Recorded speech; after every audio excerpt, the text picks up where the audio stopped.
You are standing in the inner courtyard of the Tang Dynasty's Imperial Palace, where silence is a virtue, and eyes are always watching. The year is 636 CE. The Empress sits at the apex of the court. But somewhere in the shadows, a 13-year-old girl waits biding her time. Her name is Wu Xiao. Wu Xiao was born into a wealthy and well-connected family in Wenshui, Shaanxi. Her father, Wu Shiwu, served under both the Sui and early Tang regimes, earning titles and appointments. Unlike many girls of her era, Wu Xiao was given an education, calligraphy, poetry, classics, because her father believed that intellect was a virtue, even in women. It was unusual, but not unheard of. At that time, daughters weren't expected to influence the world, only to uphold it quietly. Still, Wu learned more than just the rhythms of Confucian verse. She absorbed the mechanics of court life. She listened when her father spoke of bureaucrats and border uprisings. And she remembered, at 13, she entered the palace as a concubine of Emperor Taizong. She was not his favorite, far from it. Dozens of women filled the ranks of his court. Wu Xiao was one of many. Her role reduced to serving tea, learning court etiquette, and surviving the slow, ceremonial days behind silk screens. For the next 10 years, her name barely appeared in any records. That silence. That was her training ground. To understand Wu's rise, you must first understand her station. A concubine, especially one of the lower ranks, had no formal political power. Her daily routine involved bathing, grooming, and remaining silently available. The court women were not idle, though they formed alliances, whispered rumors, and observed everything. The bureaucracy that surrounded the emperor was dense. Departments regulated everything from horse grain to poetic competitions. One wrong phrase in a poem could be interpreted as disloyalty. One wrong hairpin worn on the wrong day could earn exile. Wu Xiao was meticulous. Her robes were modest, her speech careful, her writing flawless, and still, when Emperor Taizong died in 629, she was expected to disappear. Literally, tradition dictated that imperial concubines without children be sent to Buddhist convents, effectively erasing them from history. Wu Xiao complied, as expected, and shaved her head. Enter Emperor Gaozong Tazong's ninth son and Wu Xiao's former acquaintance. As fate would have it, he remembered her. Some say it was her grace, others her sharpness of mind. Either way, within 2 years, Gaozong summoned her back to court. This was scandalous. A woman returning from a convent to become the new emperor's consort was nearly unthinkable. Court records are hesitant in tone. Ministers opposed her return, citing morality and tradition, but Gaozong ignored them. Wu Xiao returned not as a ghost of the past, but as a favorite. It's important to pause here. Wu's return marked the first open defiance of tradition. The palace murmured, the ministers resisted, and still she stood. Quiet, deliberate, and entirely composed. Gaozong's Empress Wang was politically cautious.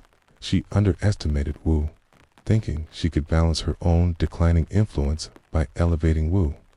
She invited her into the central court. A mistake. Wu Xiao quickly secured the emperor's full attention and gave birth to a son. What followed was a tragedy wrapped in silence. Wu accused Empress Wang of murdering her newborn daughter. Was it true? We may never know. The investigation was private. Wang was demoted. Wu became empress. This was the moment Wu Xiao moved from footnote to force. No longer merely a concubine or favored consort. She became the emperor's legal wife, the first step toward controlling the empire. She began to attend court sessions in Gaozong's name, initially due to his poor health. Later, because ministers grew accustomed to her presence, She read petitions, gave orders, approved edicts. Slowly, her voice became policy. But was it still Gazong's rule? Or had the Empress's voice begun to shape the fate of China? What's remarkable is how boringly bureaucratic Wu's early reign was. She didn't stage grand coups or orchestrate bloody purges yet. Instead, she rewrote edicts, teached, promoted loyal officials, reassigned critics to far provinces. She surrounded herself with loyal secretaries, many of whom were from scholarly or humble origins. She shifted the court's dynamic away from hereditary power toward merit, subtle but radical change. She paid close attention to reports from governors, making sure grain stores were monitored, tax rates adjusted, and roads repaired. Underneath the silks and incense, the real machinery of power was turning in her hands, and yet her ascent still wasn't complete. She remained an empress consort, powerful, but still second to the emperor. So, how does a woman become the emperor in a world where that title was meant only for men? That, dear listener, is a story for the next section. As Empress Wu stood beside Emperor Gaozong during court sessions, she was not merely present.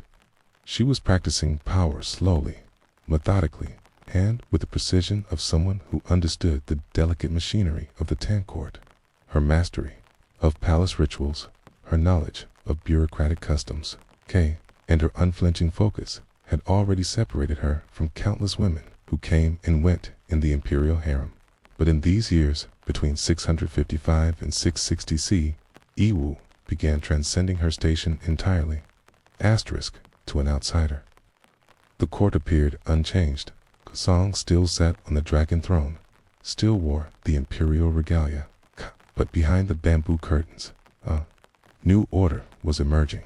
Court officials learned that petitions addressed to the emperor would often be read by the empress first. Edicts bore the seal of the emperor, but the ink was often from Wu's brush. The bureaucracy was vast, and Gazong's health, which had long been frail, began deteriorating. Dizzy spells, severe headaches, and rumors of blindness plagued his reign. Wu filled a knot in a coup, not with fanfare, but as necessity. Ministers initially resisted. Some tried to reassert male control over the central government. Those who defied her found themselves quietly dismissed, reassigned to distant posts, or worse, investigated by the secret police, a body Wu began to expand and professionalize. One of Wu's most understated yet profound innovations was the expansion of the imperial censorate, previously used to investigate corruption and abuse within the bureaucracy. Wu added layers, secret informants, night interrogations, sealed investigations. These mechanisms allowed her to consolidate power with almost no visible resistance. Was it tyranny? Perhaps, but it was also governance. In the mid-7th century, China was not a peaceful place. Rebellions flared on the borders. Famine struck the countryside. To control over distant provinces depended on steady grain flow, predictable tribute, and unbroken communication lines. Wu made sure those systems worked. Her secret police were not merely political. They monitored grain shipments, census records, and tax returns. In a strange irony, her surveillance state became a foundation for administrative order. Wu understood. Image. Though she held power, she remained technically subordinate to Gazong. She did not try to rewrite that on paper, but she rewrote it everywhere else. Her image was placed beside his in court murals. Official rituals were adjusted so she received tributes directly.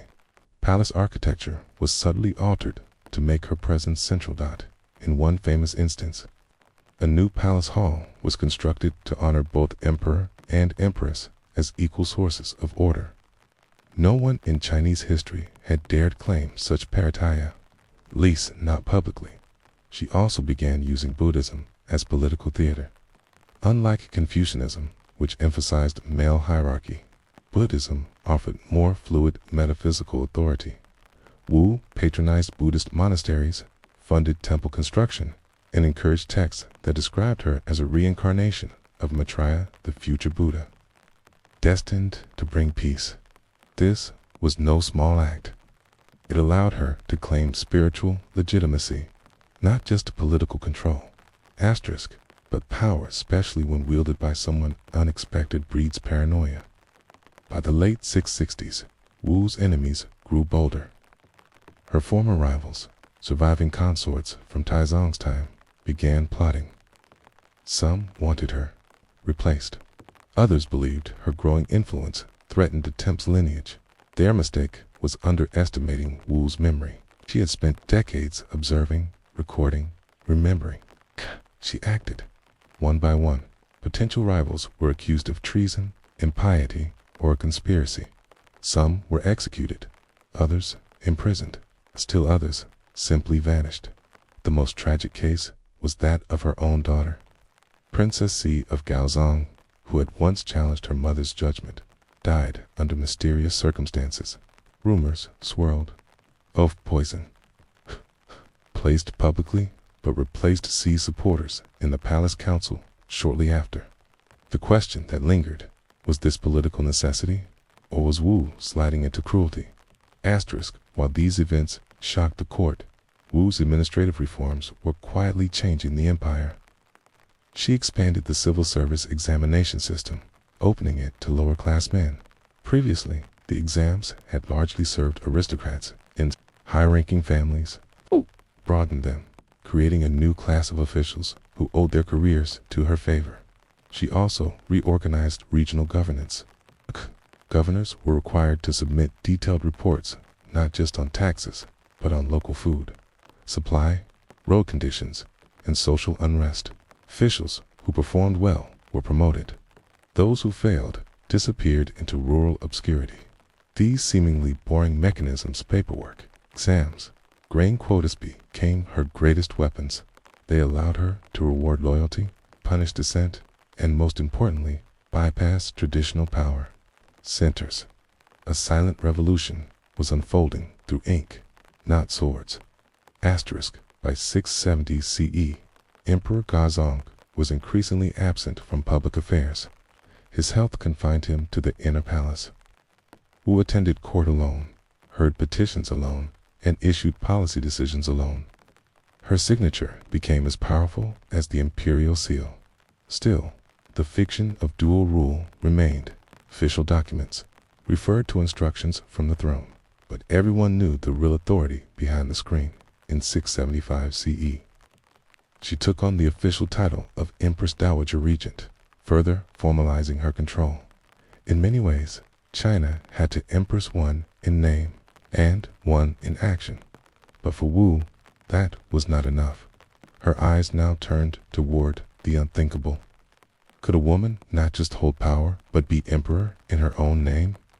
Such a step would require more than influence. It would require a redefinition of imperial legitimacy itself. And for that, Wu would need a revolution not of soldiers, but of symbols, language, and laws. She moved slowly now, though not out of hesitation. Every gesture, every pause, every carefully chosen word signaled the inevitability of what was to come. The Emperor, Gaozong, had become a shadow in the court he once ruled. He no longer reviewed petitions, no longer received envoys, and seldom left his quarters. In his absence, his wife governed with the full weight of imperial command. Still, she remained Empress Wu, not yet emperor in name. Though by now, no one doubted whose hand guided the empire. The years passed with quiet determination. She continued to expand her influence through subtle but strategic reforms. Legitimacy became an increasingly powerful tool. Close alliance with Buddhist institutions grew deeper. Temples flourished under her patronage, and monks spread the word, both divine and political, that a woman of virtue, vision, and heavenly favor might indeed ascend the throne. Sutras were edited or rewritten to reflect this ideology, and, miraculous, omens began to appear in suspiciously convenient places. A peony bloomed out of season. A comet arced across the sky, just as her name was praised in prayer. These signs, carefully recorded, became a celestial narrative supporting her claim. Resistance did not vanish entirely. The Confucian bureaucracy, deeply embedded in patriarchal tradition, recoiled at the idea of a female ruler. Court scholars argued history offered no precedent. Ministers cited classical texts. Wu's genius lay in her ability to manipulate structure as much as sentiment. She used the existing mechanisms of the Tang system to outmaneuver her opponents. Where rebellion might have drawn swords, she drafted new edicts. Where dissenters spoke in court, she reminded them of their duties and, when needed, their fragile family connections. Exiles became more frequent. So did quiet retirements, sealed scrolls, and loyal replacements. In 683, Gaozong died. His death could have triggered a crisis, but Wu had already prepared for this moment. Rather than seizing power openly, she installed her son, Zhangzong, on the throne. He was emperor in name, but only briefly. When he showed signs of independent thinking, perhaps even the naive belief that he could rule, she had him deposed and replaced him with his younger brother, Rizong, a more malleable figure. The regency continued, and yet the regency was never truly in question. Courtiers addressed her with increasing reverence. She sat on the dragon throne during audiences. Even foreign emissaries bowed to her as they would to any emperor. The year 690 marked the turning point. No longer content to operate through sons or titles wrapped in ambiguity, Wu issued a declaration. She would not rule in someone else's name. She would rule as sovereign. The Tang Dynasty, for the first time in decades, would be paused. New dynasty would be declared. The Zhou Dynasty, named not for a revival of ancient lineage, but to mark her personal reign. She became Wang Di Emperor Wu. It was, by every tradition and precedent, unthinkable. No woman in China's long imperial history had declared herself emperor. There had been empresses, dowager, regents, consorts who pulled strings from behind screens. But Wu was different. She demanded to be seen, to be obeyed, and to be remembered, not just as a caretaker of male power, but as the embodiment of imperial authority itself. The early years of her reign as emperor were marked by a curious paradox. On the surface, life in the empire remained much the same. Peasants planted their crops, soldiers patrolled the borders, scholars sat for their exams, but the machinery of the state shifted. New officials were appointed based on merit, not birth.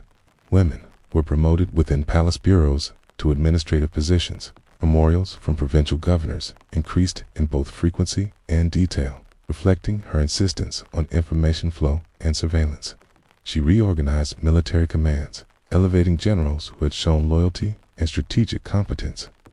The empire, under her steady hand, did not collapse.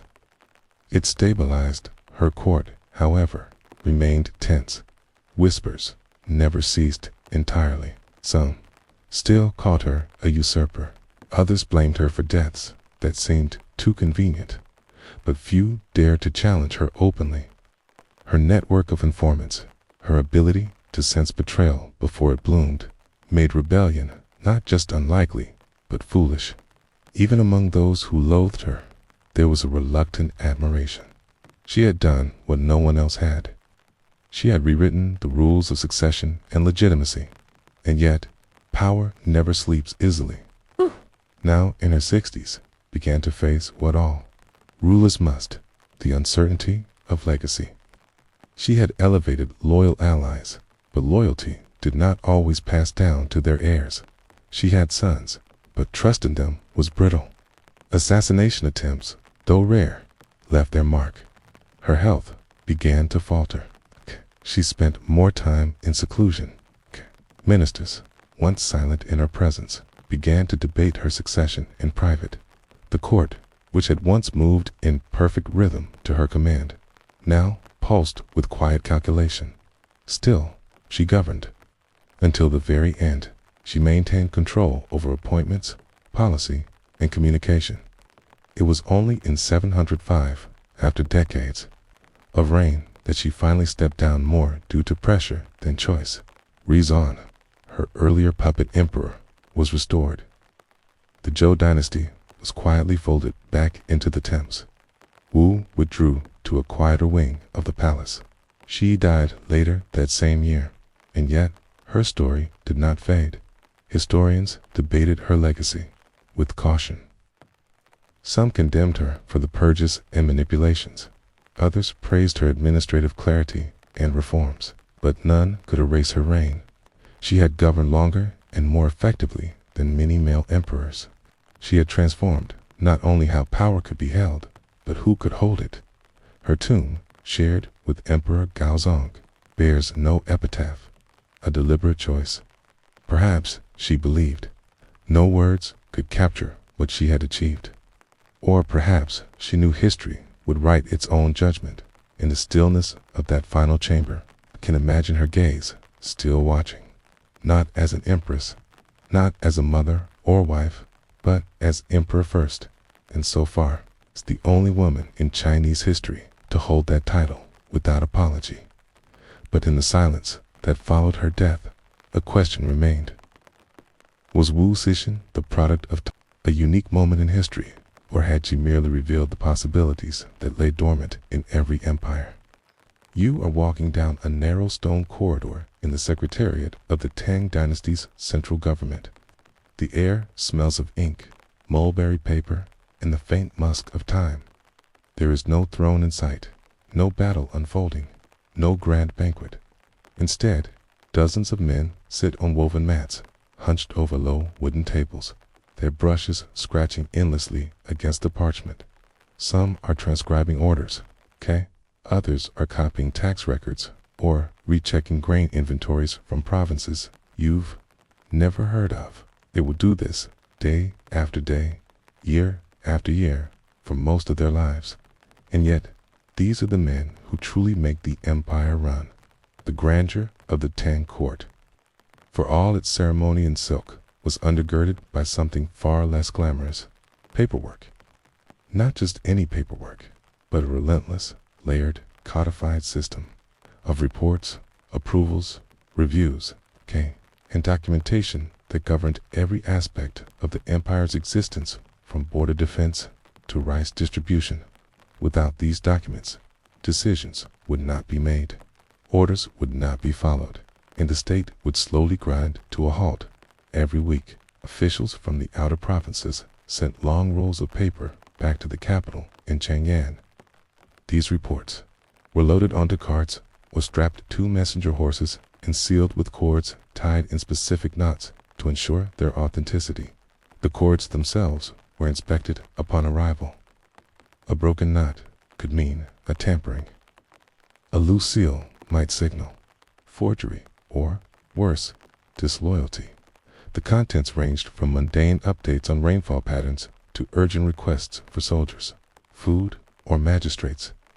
The structure of the bureaucracy was painstakingly hierarchical. At the top were the 3 departments and 6 ministries. The Secretariat drafted imperial edicts. The Chancellery reviewed and edited them. The Department of State Affairs executed them through the 6 ministries' personnel: revenue, rights, war, justice, and works. Each ministry was subdivided further into bureaus, divisions, and clerks. Every clerk had a specific role. Every document passed through multiple hands. Nothing was ever done by one person alone. Mistakes were punished with transfers, demotions, or sometimes execution. Precision was the empire's expectation, not its exception. Until the clerks learned to copy characters with unwavering steadiness, to record numbers with care, and to respect the flow of authority like a river that must never overflow its banks. The Personnel Ministry, for example, managed the appointments and evaluations of tens of thousands of officials across the realm. Each man's career was charted in meticulous detail. Promotions were based on annual assessments, written records submitted by a supervisor and reviewed by a committee of scribes. A single poor evaluation could stall a promising career. 2 could end it. These assessments were not dramatic, okay? They were dull, bureaucratic, and formulaic, but they shaped the very nature of who ruled the counties, districts, and towns of China. Then there were the seals, carved blocks of jade, bronze, or wood, each uniquely associated with an office or individual. A decree was not valid unless it bore the correct seal. Forging one was treason. Losing one was nearly as bad. Seals were often kept in locked chests or guarded by assistants who rarely left their side. At high levels, the emperor's own seal was kept in a special chamber, okay? And only senior officials were permitted to witness its use. The use of a seal turned a sheet of paper into law. It was the symbolic blade behind the bureaucratic pen. Tax records were perhaps the driest and yet most vital aspect of the system. Every household in the empire was registered. These household registers documented names, ages, occupations, land holdings, and obligations. They were updated every few years through massive census operations that took months to complete. A census takers often went door to door with assistants, counting livestock, inspecting fields, and checking for any discrepancy with previous records. If a child was born, it had to be noted. If a grandfather passed away, his name had to be removed. These facts were not just data. They were the basis for taxes, labor duties, canned military conscription. In rural areas, headmen maintained village rolls, which they submitted to the county magistrate. The magistrate, in turn, compiled these into district reports. These traveled up the chain, through the prefectural governor, to the regional inspector, and finally to the capital. This process took time. Months might pass between an event and its recording in the imperial ledger.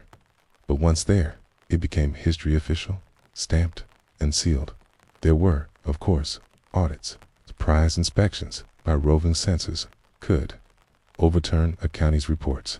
Inaccuracies led to punishments, especially if they favored local officials or covered up unrest.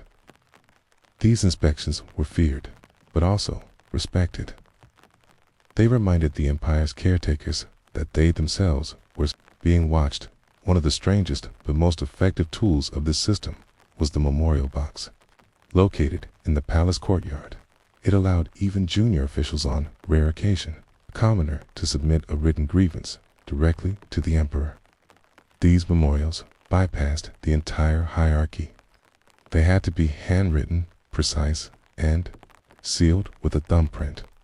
The box was checked daily by eunuchs, who sorted the petitions and handed them to a select group of palace secretaries. Most memorials were ignored. Few changed history, and yet, for all this structure, the bureaucracy was never static. Reforms came and went. Some emperors favored stricter record-keeping. Others relaxed the pace. But the system itself remained, expanding gradually like a living organism. It absorbed new offices, new rules, new territories, kept the empire alive, not by spectacle, but by repetition, form after form, stamp after stamp. The people who worked within it were not heroes or villains. They were scribes, assessors, examiners, men whose names never appeared in annals or poems. They woke before dawn, sharpened their brushes, and began the day's copying. They rarely traveled. They rarely fought. But they carried the weight of order on their backs as the light fades in the corridor of the secretariat. You hear the slow creak of a cart being loaded with scrolls. Another week's worth of reports, bound for a prefecture hundreds of miles away. No one celebrates this departure. There is no applause. But without it, the empire would falter. Still, one could not help but wonder if the fate of the realm rested on the legibility of brushstrokes. What happened when a single number was wrong, when a name was misspelled, when a seal was just slightly out of place? The empire's breath did not come in shouts or roars, but in quiet rhythms, the rustle of parchment, the scrape of a brush in ink, the subtle thump of a sealed scroll landing on a wooden desk. At the heart of this machinery were not generals, not emperors, not poets, but clerks. Rows upon rows of them, and their offices were filled with the subtle pressure of duty to record, to transmit, to preserve. A single policy might take weeks to draft, not because of indecision, but because every clause had to pass through layers of review. If a new irrigation project was to be commissioned in a rice-growing district near the Yangtze, the proposal began in the Ministry of Works. An officer in charge of rural infrastructure would draft the initial request. That draft passed to his superior, who appended comments in small brushstrokes along the margins. From there, it was forwarded to the head of the bureau, then to the ministry's central drafting desk. By then, it had accumulated so many marginalia and emendations that the parchment bore more ink than paper, and only then did it move to the secretariat for preparation as a formal memorial to be reviewed by the emperor, more realistically, by his advisors and personal secretaries. Once approved, the scroll was copied by hand, of course, and duplicates were prepared for all regional administrations involved. The original went into the state archive, wrapped in silk and bound with a cord knotted in a precise pattern denoting executed edict. The copies traveled by horse, by courier, by foot. Weeks, even months, might pass before the water actually began flowing. But when it did so not because of force or fortune, but because of brushstrokes, diligence, and paper. Most citizens never saw a government minister. Their only contact with imperial power came through the county magistrate. The city official, posted 2 towns far from the capital, was the face of the empire. He collected taxes, settled disputes, supervised grain storage, issued punishments, approved marriages, and maintained population rolls. And all of it, every grain of rice taxed. Every land boundary resolved was written down. Magistrates were rotated every few years to prevent them from building local power bases. When they arrived at a new post, they carried a set of appointment papers marked by both the emperor's seal and that of the Ministry of Personnel. These documents stated not only their rank and pay, but also their duties. In many cases, they were required to submit a plan of governance within 3 months of arrival, a dull but vital document outlining how they intended to manage local affairs. These plans were stored in provincial offices, later copied and summarized in capital records. Above the magistrates were circuit inspectors, roving officials who traveled from province to province, reviewing administrative performance and rooting out corruption. Their job was unenviable. They spent months on the road, often lodging in dusty inns or borrowed temple quarters, reading ledger after ledger, cross-checking grain inventories against tax receipts. Their reports were written in formal language so dry that even other officials joked about their sleep-inducing qualities. Yet these reports could make or break careers. A positive evaluation might earn a magistrate a promotion to prefect. A negative one could send him home in disgrace. To track it all, the empire maintained a central archive. It was a complex of chambers located within the palace compound, cooled by stone walls and staffed by record keepers who spent their entire lives organizing and retrieving documents. They developed elaborate cataloging systems. Scrolls were stored according to year, province, topic, and issuing authority. A single edict might be filed in multiple categories. Clerks used specially marked guide sticks, narrow wooden tabs, inscribed with keywords to find the correct bundles. The process required patience, memory, and a deep familiarity with the rhythms of imperial governance. Nothing in the archive was ever truly discarded. Even outdated edicts were preserved in case of future reference.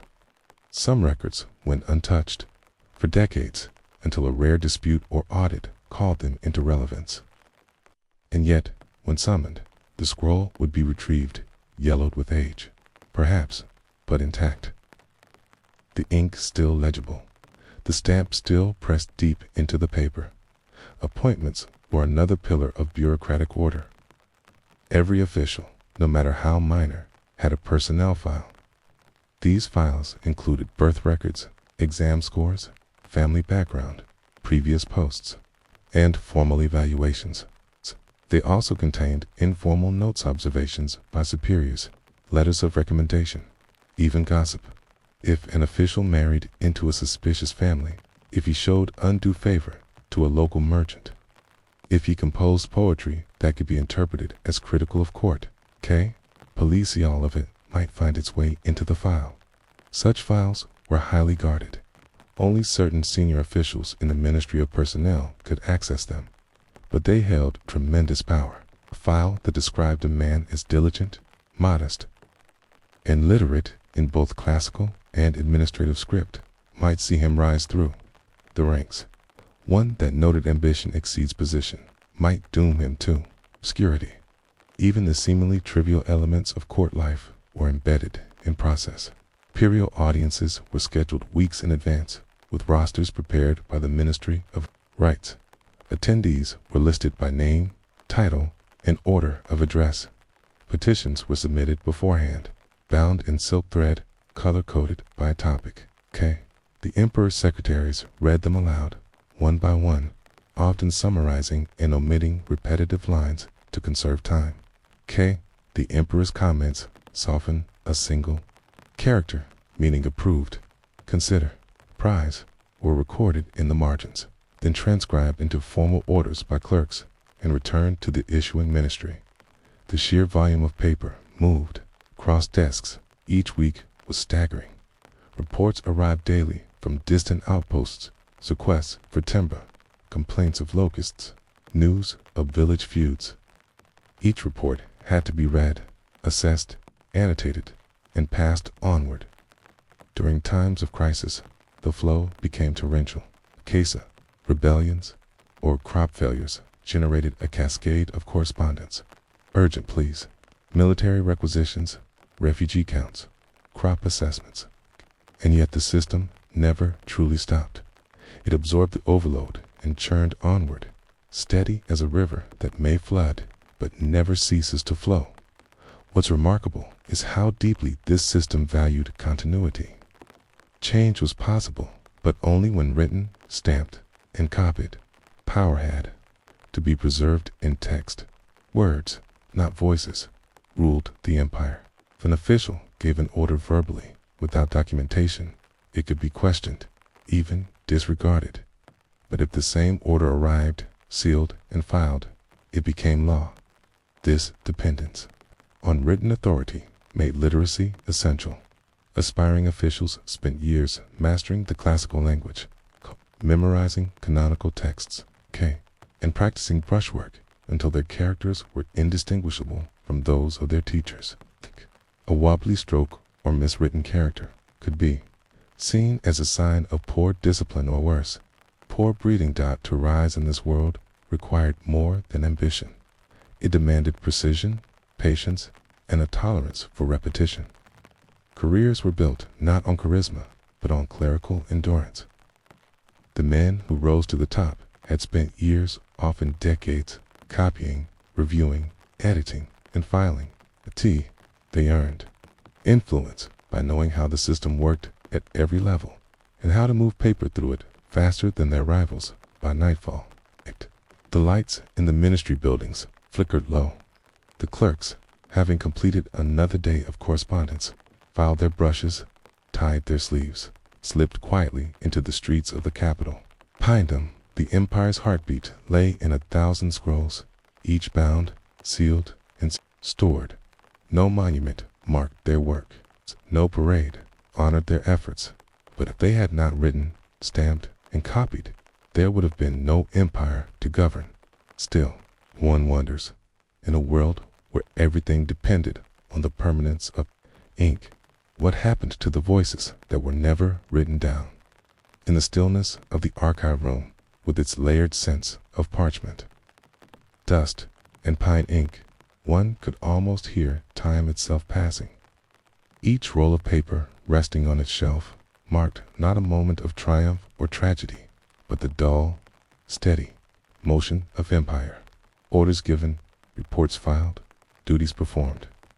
It was here, not on battlefields or in throne rooms, that real control endured. A control measured in measurements, not proclamations, in lines drawn, cross maps and numbers copied with care. The clerks who worked within this system often spent their entire adult lives behind the brush. Many entered service in their late teens, having passed the county-level exams with sufficient skill to be selected for an assistant's position. Their careers unfolded slowly.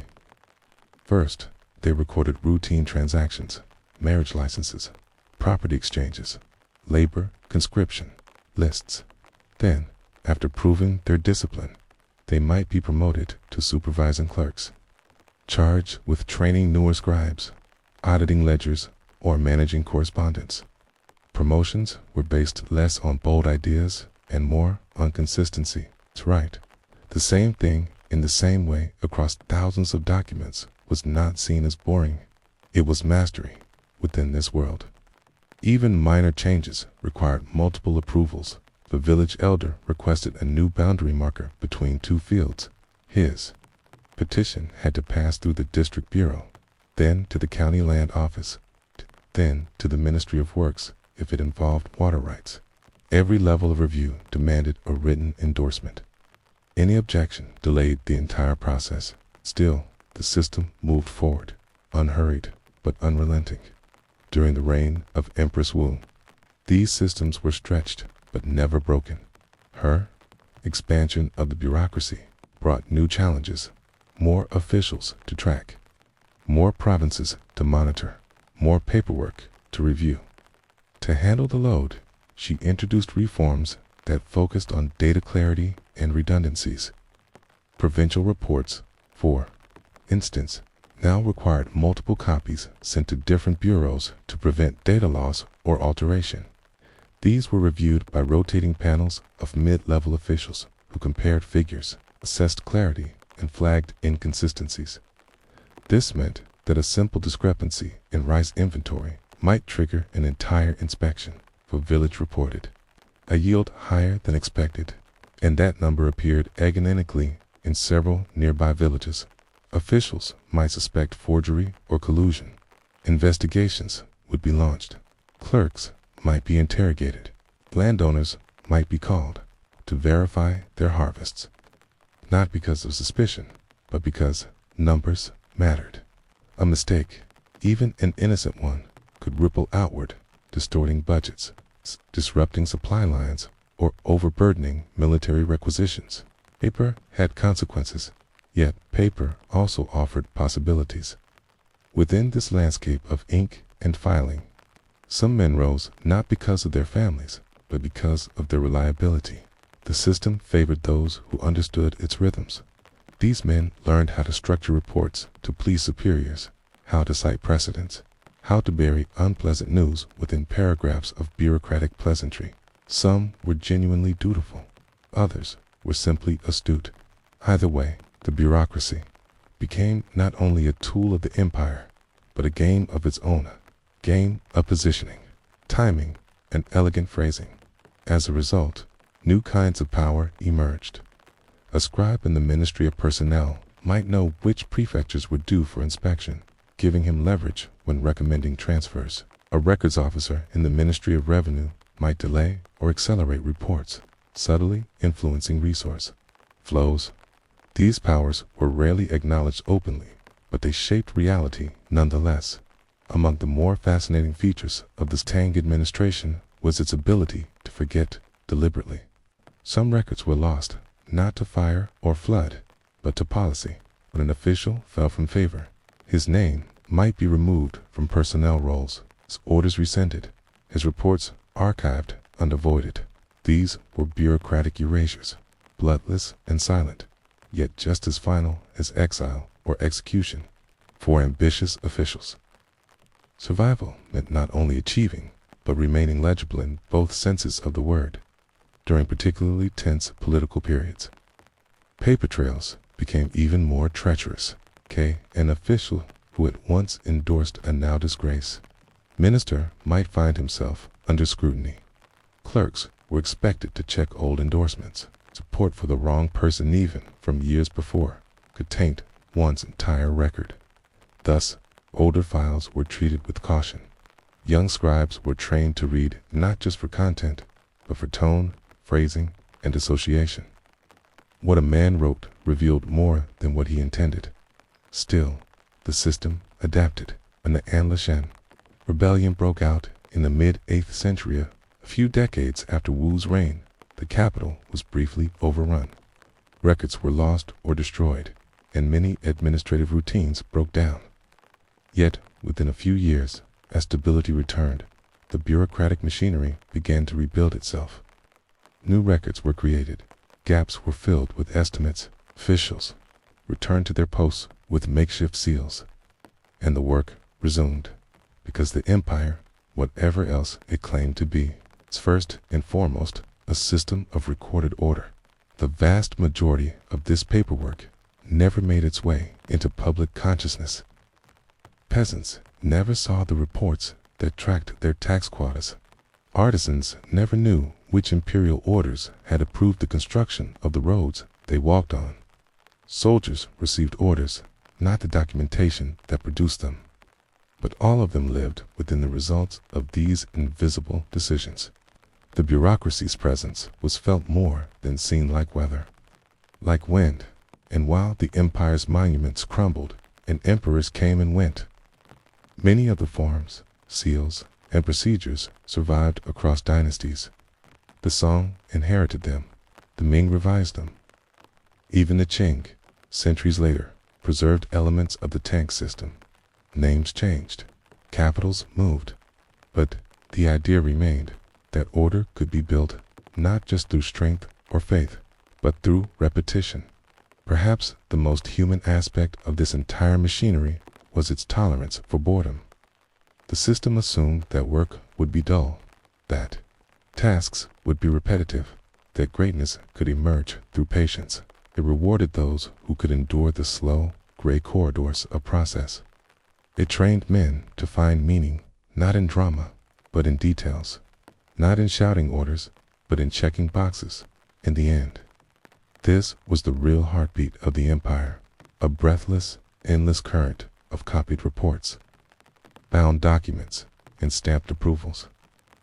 The story of China's bureaucracy is not one of brilliance or cruelty, but of endurance, the quiet victory of form over chaos, of paper over power.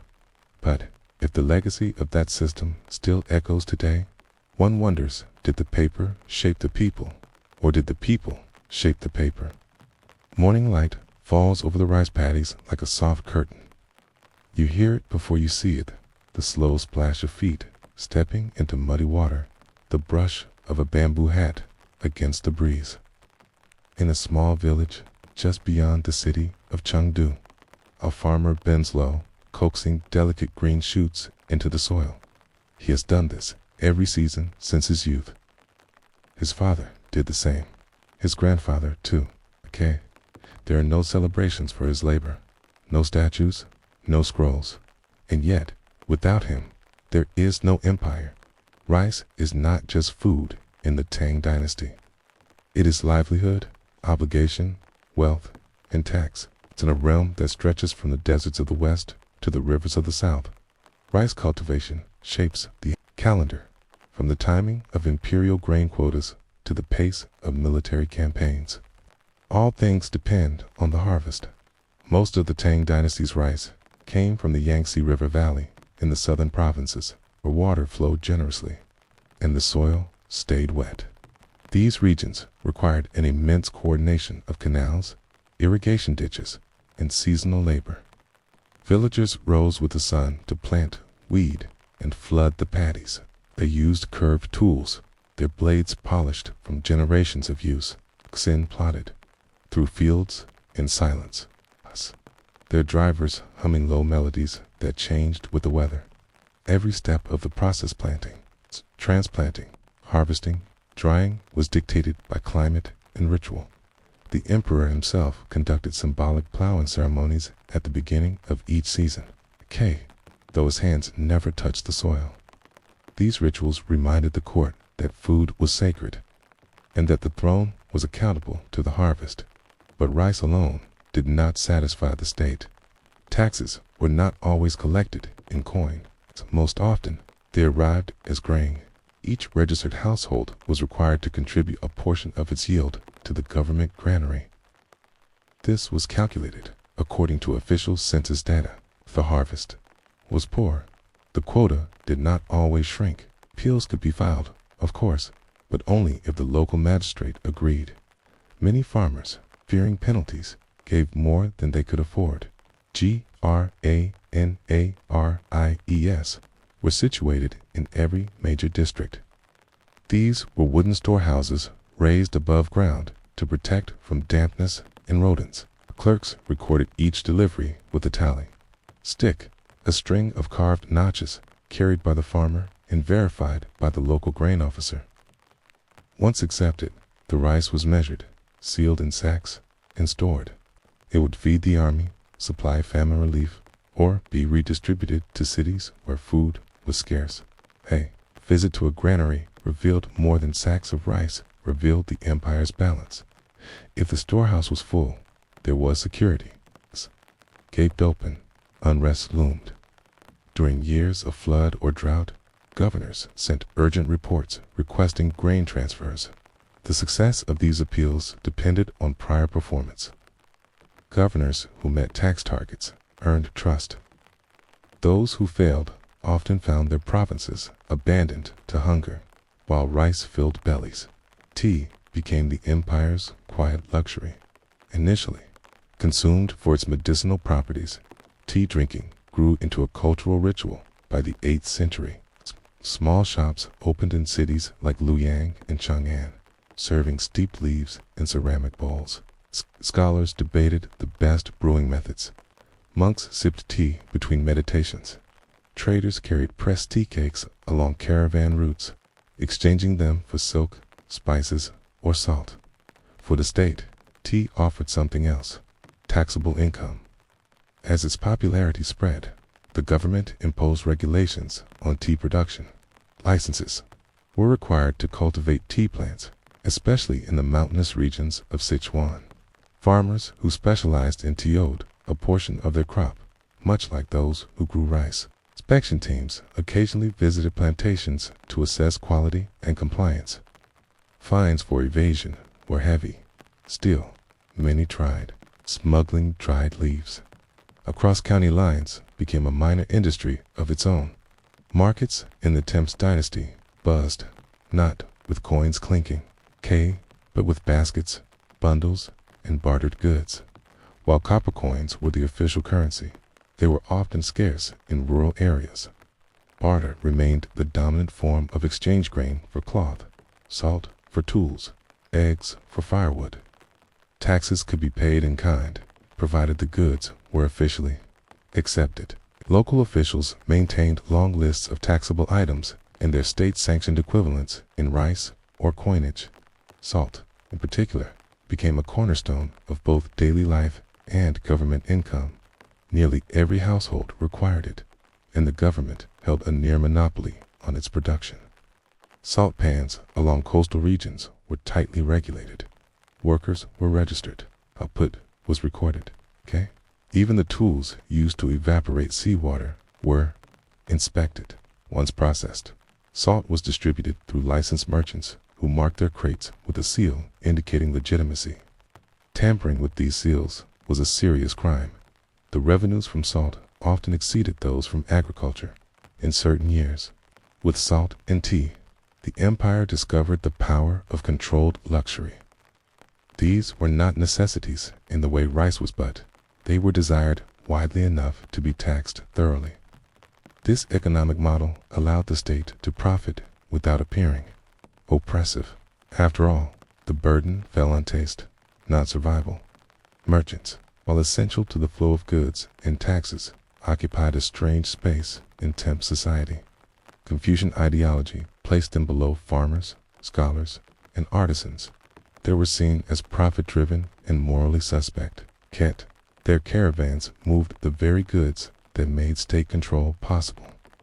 Traders paid road tolls, market taxes, and shipping fees. Their movements were tracked through travel permits and cargo logs. Local guards inspected these documents at every city gate, as an improper listing or mismatched cargo might lead to fines or confiscation. Still, the merchants endured.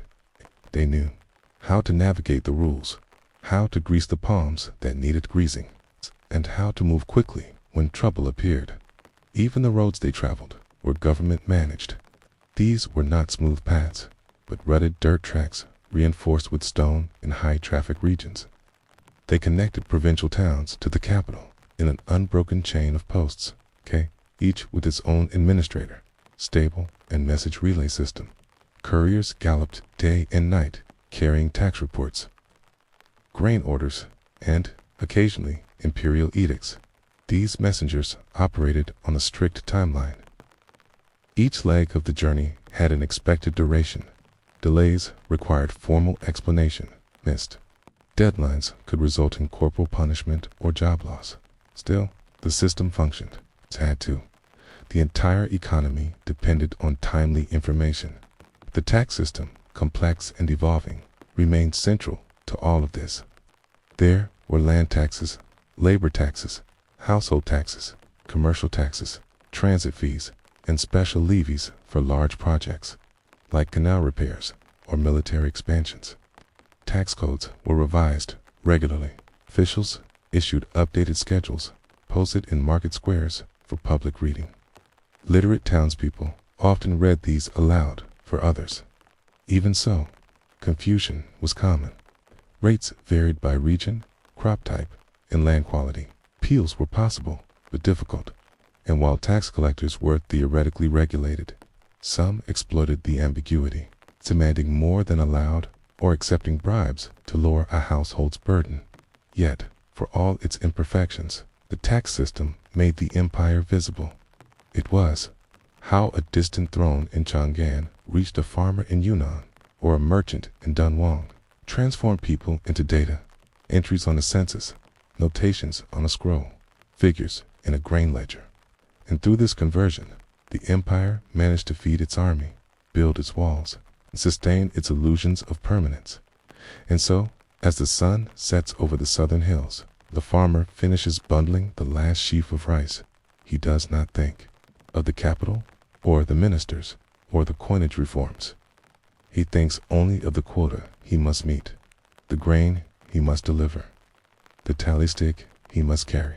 His life is measured not in victories or proclamations, but in the weight of what he must give.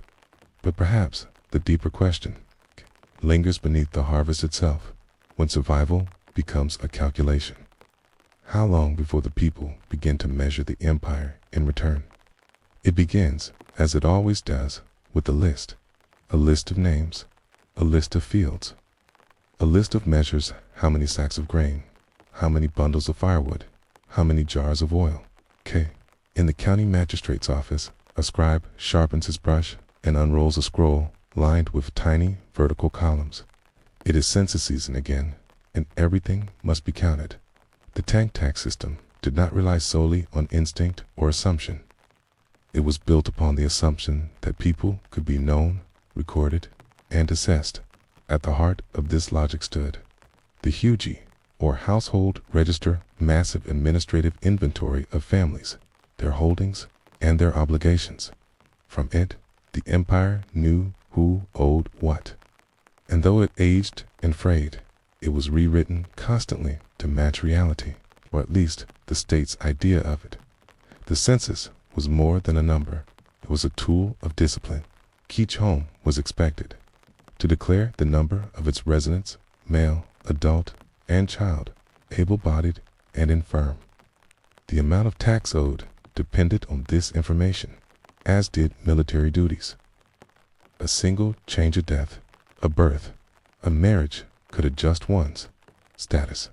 Villages gathered under thatched sheds to present their numbers to low-ranking officials who copied them onto waxed boards. Later, these numbers would be inked permanently into paper scrolls sent to the prefecture office. Errors were treated with suspicion. Underreporting children raised concerns of concealed labor. Overreporting farmland might indicate fraudulent claims for relief. To verify accuracy, field agents conducted inspections. These men walked for days, trudging across dikes and embankments, knocking on doors, measuring plots with rope, and questioning elders about crop rotation. The process was exhausting, but it was essential. An incorrect count meant uncollected tax. Worse, it meant unnoticed disorder. Once compiled, the census data flowed upward like the tributaries of a great river. It arrived at the Ministry of Revenue, where it was copied, summarized, and analyzed. Charts were drawn, showing which regions met or missed quotas. Adjustments were proposed for tax rates, and scribes recalculated expected income. The entire empire's fiscal future, from road repairs to war campaigns, depended on these columns of figures. They were not beautiful. They were not inspiring, but they were powerful in the fields and mountains. However, the figures felt less like policy and more like burden. A farmer might struggle to understand the rate at which his millet was taxed. A fisherman might not realize that his gift of dried perch to a local official counted as taxable produce. Ambiguity worked in both directions. Officials could exploit it, but so could the people. Families sometimes registered sons as younger than they were to delay conscription. Others quietly absorbed their deceased elders into the census for an extra pair of working hands on paper. These acts were small, cautious, and largely hidden, but when multiplied across hundreds of districts, they shaped the empire's data. In subtle ways, local tax collectors were familiar figures in the countryside. They traveled with wooden boxes and seal-pressed orders, often escorted by a guard or two, and sometimes accompanied by interpreters if they entered non-Han regions. Upon arrival, they stayed in the magistrate's guest house and issued calls for tax payment. Villagers lined up with goods, grain, cloth, oil, sometimes silver. Their names were checked off a master scroll. A wrong name, a missing person, or an incorrect quantity could halt the line for hours. In some areas, the system functioned with regularity. People knew what was expected. They saved, they planned, they delivered. But in others, especially on the frontiers or after natural disasters, collection became a negotiation. Some paid late, others bribed minor clerks to fudge the records. In extreme cases, whole villages abandoned their homes to avoid tax altogether. These became the floating population, unregistered, untaxed, and feared by the state for their unpredictability. Emperors issued occasional amnesties, promising pardon if they returned. Some did, most did not, and so the state created incentives. Households that met or exceeded quotas might be rewarded with grain loans during famine, reduced labor duties, or formal commendations for village elders. These plaques were displayed at the ancestral home, modest wooden boards inscribed with red characters stating loyalty and diligence. They meant little outside the village, but within it, it became a matter of pride. Trade taxes offered a different form of income, where agricultural levies came once a year. Trade taxes flowed constantly. Every city gate, market stall, and boat landing offered an opportunity to collect. The empire issued licenses to vendors, recorded shipments at checkpoints, and taxed caravan goods at rates depending on volume, category, and destination. Local governments took a percentage. The central government took the rest. In Chang'an, the empire's vast capital, tax collectors operated like a quiet machine. In the eastern market, silk merchants paid a flat fee for each bolt sold. Spice dealers from India were assessed based on weight. Tea vendors submitted both a sample and a record of origin to prove authenticity. Even beggars, if they entered the market space, were counted tracked, not for income, but for the management of urban order. The role of middleman in this process cannot be understated. These were not officials but registered facilitators who helped farmers, traders, and shopkeepers navigate the tax system. For a small commission, they offered advice, translated documents, or arranged deliveries to granaries. Some were genuinely helpful. Others exploited confusion, taking more than their share. Still, they formed a bridge between the abstract rules of statecraft and the muddy reality of the commoner's life. Underpinning all of this was a curious concept. Taxes were not just payment. They were a declaration. A man who paid tax acknowledged the state's right to rule him. A woman who delivered tea leaves to a provincial depot confirmed her place within the economic order. Taxes were affirmation. They said, I exist, I contribute, I belong. But not everyone felt the same. Resistance took many forms. Some forged documents, others bribed patrols. Few fled to forests or mountains and joined bandit clans. Tax revolts were rare, but devastating. When they did occur, they spread like cracks in porcelain, small at first, but quickly growing. Officials responded with force, but also with paperwork. Rebels were recorded, bounties declared, rewards offered for information, even in defiance. The state sought documentation. The elegance of the Tang tax system lay in its adaptability. Rates could be adjusted based on regional hardship. Alternative goods could be substituted in lieu of grain or coin. A weaver might pay in cloth, a potter in jars, hunter in dried meat. As long as the quota's value remained consistent, the state accepted it. This flexibility allowed the system to persist across centuries, weathering droughts, wars, and court intrigue. And yet, for all its strength, the system depended on something fragile. Trust. Trust that the figures were true. Trust that the collectors were honest. Trust that the state would return the favor in times of need. This trust was rarely spoken, never written, but it hovered above every transaction. As night settles over the dud countryside, a village elder closes his ledger for the day. His hands are stained with ink. He has counted his neighbors' fields, tallied their produce, and prepared the scroll that will travel to the county seat. It is not glamorous work. In that scroll lies the lifeblood of the empire. Still, one cannot help but ask if every number becomes a story. Who decides which stories count? Along the winding riverbanks south of the capital, barges move slowly under a pale sky. Their hulls are low in the water, heavy with sacks of grain, bundles of dried tea leaves, coiled hemp rope, and salted fish sealed in clay jars.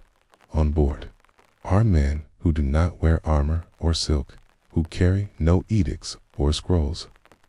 They are transport workers, boatmen, stevedores, tallymen whose labor lies at the foundation of everything above them. The empire rests not on stone, but on supply. The Tang economy did not revolve around coins or palaces. It lived in the steady exchange of goods between village and city, between mountain and plain, between what was grown and what was needed. Most citizens of the empire would never see a copper coin in their lives, but they understood value. They knew how many jugs of oil a bushel of millet could buy. They knew what tea leaves were worth during the cold months, and how many eggs could be traded for a length of woven linen. Markets operated on shared memory as much as on policy. Every region specialized. The wet south produced rice, tea, citrus fruit, and bamboo. The north grew millet, wheat, and hemp. The west contributed horses, hides, and minerals from mountain mines. The east provided salt from its coasts and timber from its forests. These patterns of production determined not only trade routes, but tax structures. A family in Sichuan might owe tea. A family in Gansu might owe barley. The emperor's name was written atop the ledgers, but the real balance was struck between land and labor, between climate and season. Storage was key. The granaries of the Tang Dynasty were as vital as its walls. These were not mere buildings, but logistical hubs designed, maintained, and inspected with obsessive regularity. Most were built with raised wooden platforms and thick walls to protect against rot and pests. In colder regions, they were partially sunken to maintain stable temperatures, but their managers recorded every transaction, every delivery and withdrawal, in a set of ledgers updated daily. Random inspections ensured that grain was not siphoned or spoiled. If even a single rodent was found, the manager faced fines or dismissal. The state took special care to create redundancy. If one granary failed due to fire infestation, or local corruption, its region would be supplied from a neighboring prefecture. These protocols were dry and rarely spoken of in poems, but they saved thousands from starvation during difficult years. The aftermath of floods or droughts, grain was released not in charity, but in controlled, shared distribution at government-determined prices, often lower than market rates. This prevented panic buying and kept civil unrest at bay. At the upper levels of this economy were the tax scholars' elite clerks, who did not count chickens or weigh fish, but who projected trends. They examined years of yield data, weather patterns, population shifts, and border trade fluctuations to predict next season's tax income. Using inked charts and annotated maps, they drafted recommendations for how much rice to expect, where shortages might occur, and how to adjust trade tariffs to compensate. Their reports were written in tight, formal prose and reviewed by ministers. These men rarely left the capital, but their decisions rippled across the empire. Their models, though primitive by modern standards, were astoundingly effective. They included not just data, but behavior, how quickly a governor responded to missed quotas, how often floods occurred in a specific valley, how long it took tea caravans to reach the north during winter. These details were rarely discussed publicly, but within the walls of the Ministry of Revenue, they mattered more than decrees. The empire's internal markets expanded along these lines. By the mid-century, even small towns had regular market days where peasants sold surplus goods to traveling traders. A potter might exchange his wares for rice he didn't grow. A basket weaver might buy salt with cloth earned through barter. These transactions were mostly untaxed at the village level, but the accumulated movement of goods attracted imperial interest. Eventually, new tax categories emerged: transit tolls, shop licenses, market usage fees. None were large individually, but together they added to the state's reach. The Silk Road played a role too, though far removed from the daily economy. It was a ribbon of ambition that stretched westward across deserts and mountains. From it came rare spices, gemstones, medicines, and fine fabrics.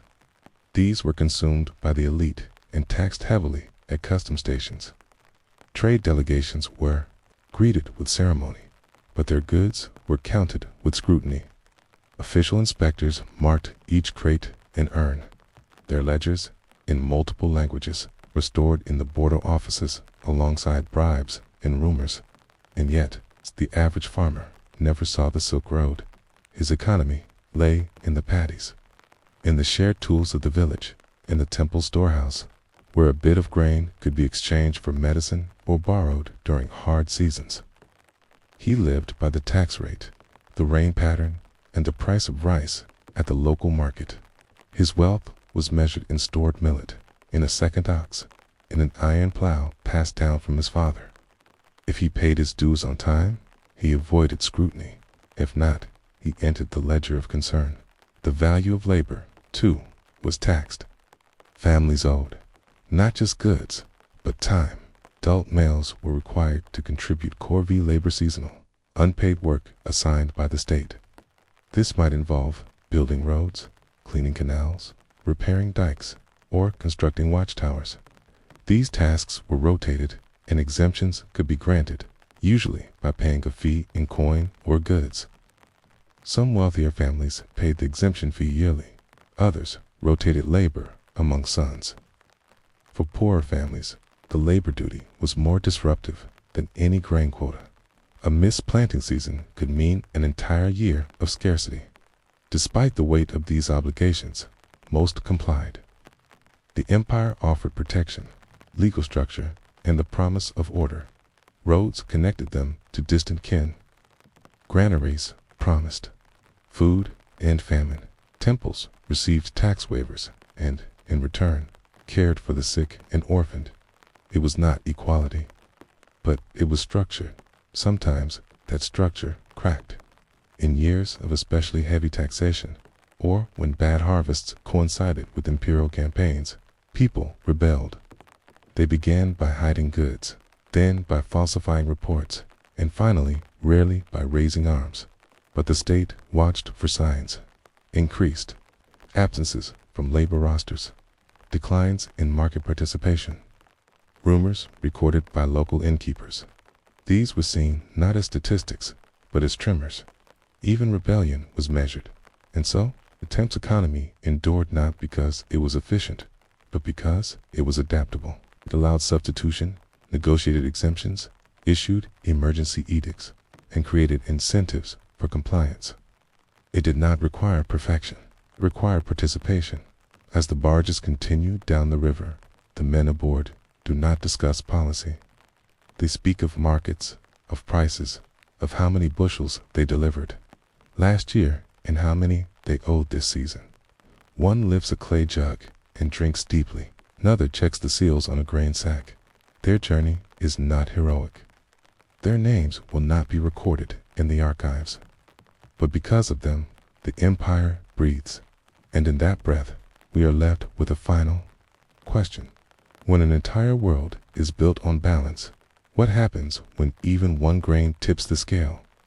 Before the city stirs, before even the birds shift under the eaves, a figure rises silently in the servant quarters, tucked behind the eastern wall of the imperial palace.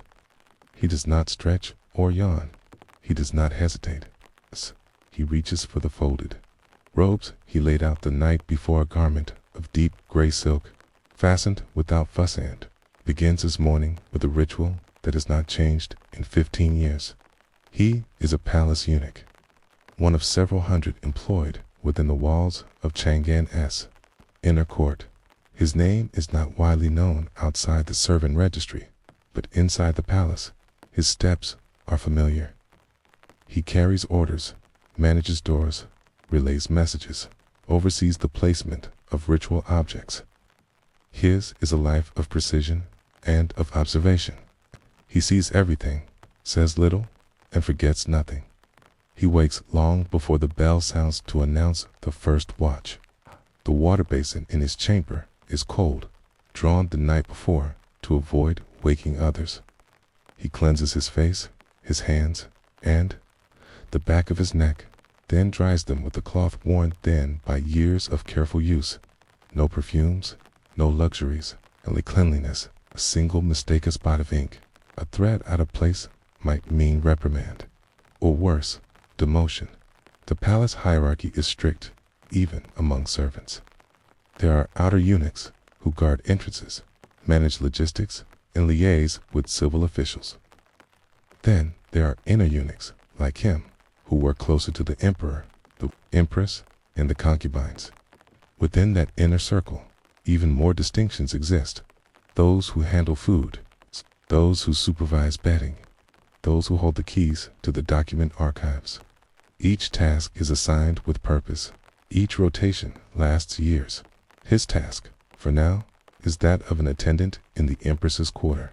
Heat is a coveted position, not because of proximity to power, but because of the routine. The empress is consistent. She demands much, but her preferences are known. Her chamber is cleaned in a specific pattern. Her tea is prepared at an exact temperature.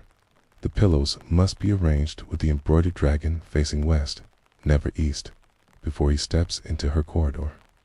He bows silently toward the inner door, though she is not yet awake.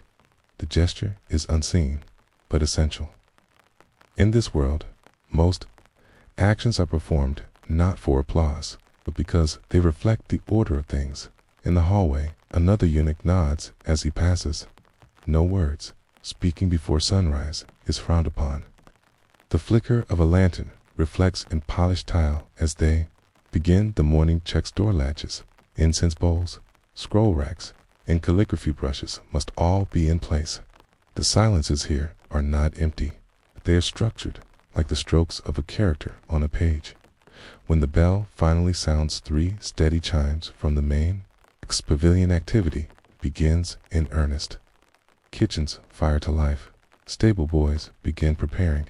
Carriages and eunuchs gather in their assigned stations. He receives the morning tray from the provisioning office, a list of items to be delivered. A cup of hot water, a rice cake with dried plum, and a silk-bound schedule for the day's court. Audiences.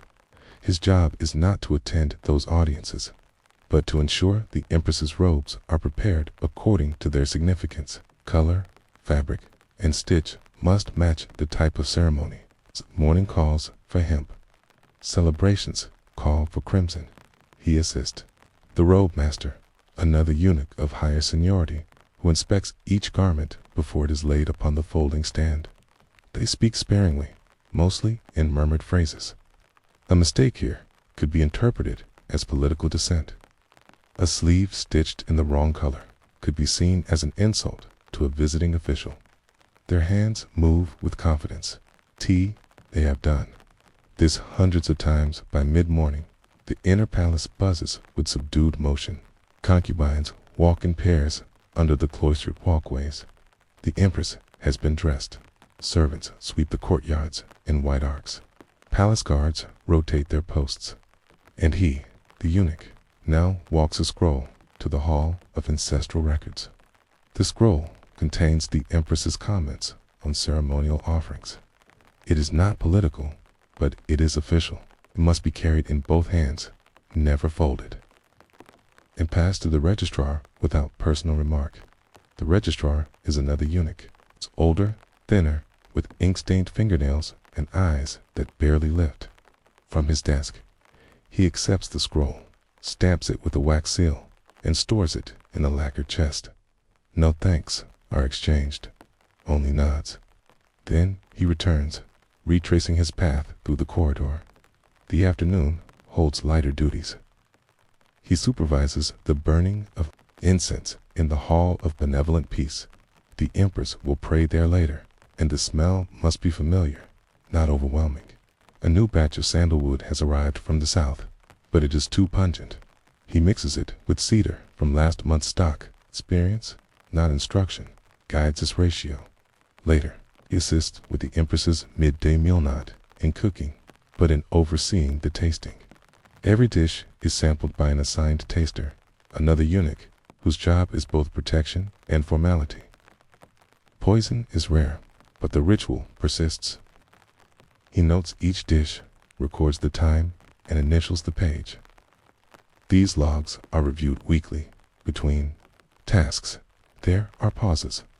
He stands silently outside the silk-draped pavilion as courtiers enter and exit.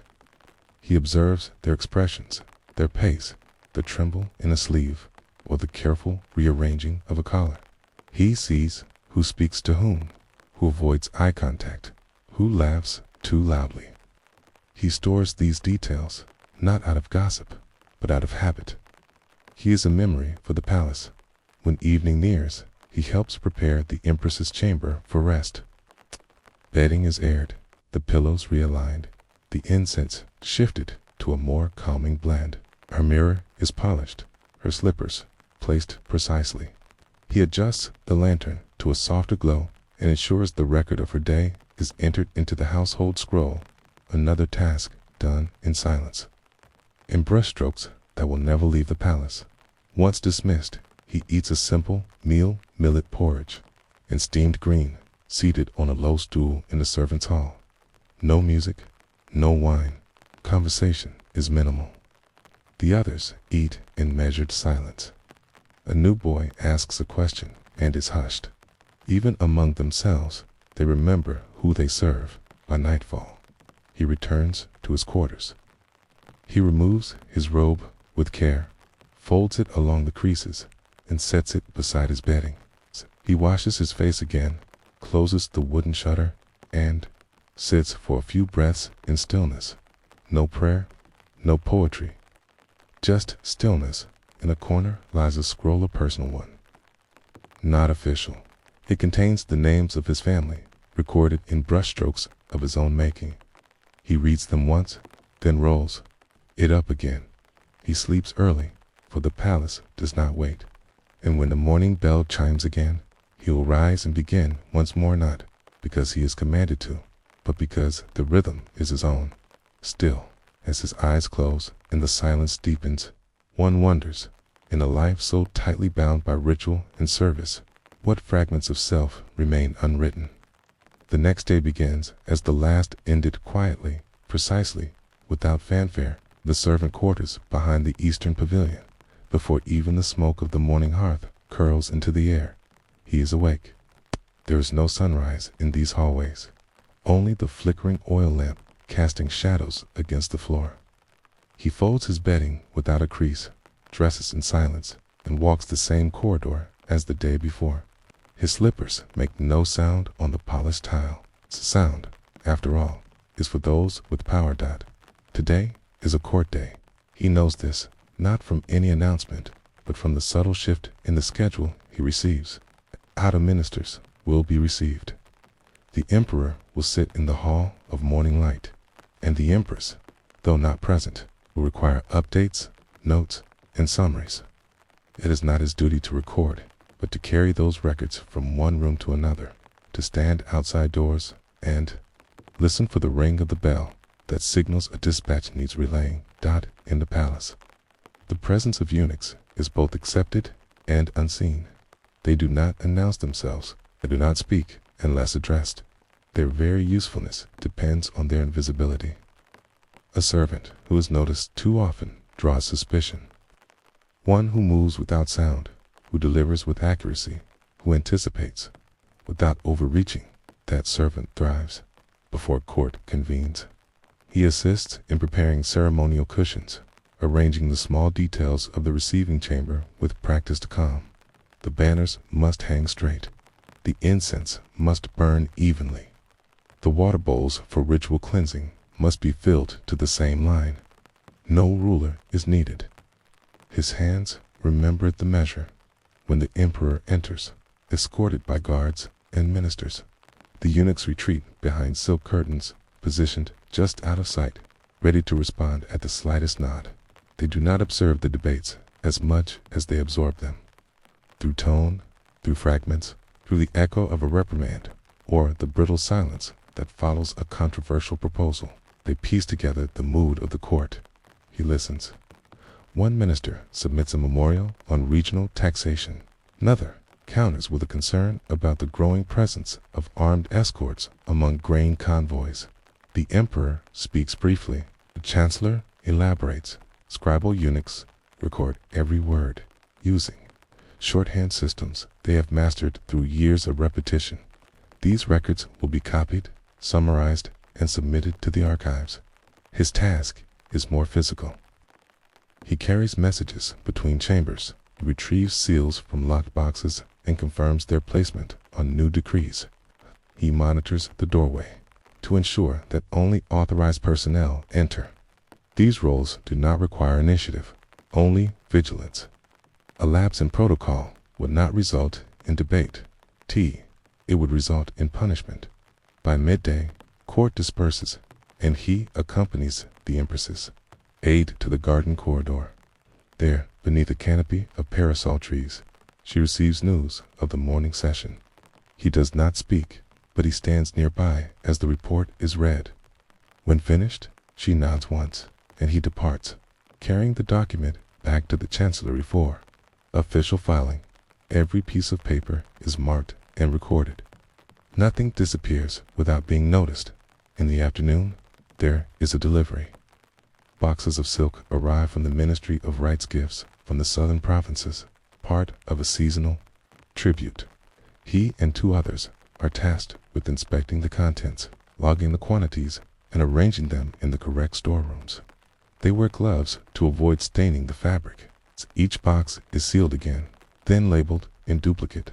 One label for storage, one for the Empress's inventory. It is not exciting work, but it is the kind of task that, if done poorly, can cause days of confusion and scrutiny. He is not permitted to keep notes of his own. No eunuch is. Personal writing, diaries, unsanctioned records these are prohibited. If found, they are destroyed. And yet, he remembers. His mind is a ledger, filled with dates, deliveries, glances, whispers, not because he seeks advantage, but because remembering is safer than forgetting. Once, years ago, a senior eunuch misdelivered a scroll and edict meant for the outer provinces that ended up on the wrong desk. It was an honest mistake, the kind that in any other life might be corrected with apology. But here, it was interpreted as political mischief. The man was reassigned to outer palace sanitation. Some said it was merciful. Others whispered that he had once been close to a favored consort who fell from grace. No one asked questions. Simply took the lesson. A eunuch is only as useful as his precision. The day wears on. He visits the kitchen to confirm ingredients for tomorrow's feast, honoring a foreign envoy. Not to cook, but to verify that the dishes match protocolic courses, ranged in specific sequence, representing harmony and balance. He stands in the corner as the chef lists each item. He marks nothing. He nods when the details match the schedule. Then he leaves. In the evening, he returns briefly to the Empress's quarters. She has received a poem from a visiting princess and wishes it transcribed onto proper scroll paper. He fetches the calligrapher, ensures the right ink is prepared, lays out the paper, then steps aside. Key will carry the final scroll to the Hall of Cultural Harmony. Key, where will be displayed for 3 days. Dinner, for him, is later than usual. Cold noodles in vinegar broth, a wedge of preserved radish, a bowl of barley tea. He eats alone, not by rule, but by preference. Words, after all, accumulate, and he has spent the day absorbing them.